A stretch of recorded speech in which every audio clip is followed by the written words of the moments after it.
اور رات اور دن اور سورج اور چاند اس کی نشانیوں میں سے ہیں. تم لوگ نہ تو سورج کو سجدہ کرو اور نہ چاند کو، بلکہ اللہ ہی کو سجدہ کرو جس نے ان چیزوں کو پیدا کیا ہے، اگر تم کو اس کی عبادت منظور ہے. اگر یہ لوگ سرکشی کریں تو اللہ کو بھی ان کی پرواہ نہیں. جو فرشتے تمہارے پروردگار کے پاس ہیں وہ رات دن اس کی تسبیح کرتے رہتے ہیں اور کبھی تھکتے ہی نہیں. اور اے بندے، یہ اسی کی قدرت کے نمونے ہیں کہ تو زمین کو دبی ہوئی یعنی خشک دیکھتا ہے، جب ہم اس پر پانی برسا دیتے ہیں تو شاداب ہو جاتی اور پھولنے لگتی ہے.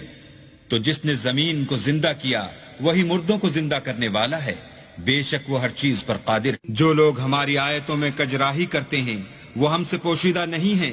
بھلا جو شخص دوزخ میں ڈالا جائے وہ بہتر ہے یا وہ جو قیامت کے دن امن و امان سے آئے؟ تو خیر، جو چاہو سو کر لو، جو کچھ تم کرتے ہو وہ اس کو دیکھ رہا ہے. جن لوگوں نے نصیحت کو نہ مانا جب وہ ان کے پاس آئی، اور یہ تو ایک عالی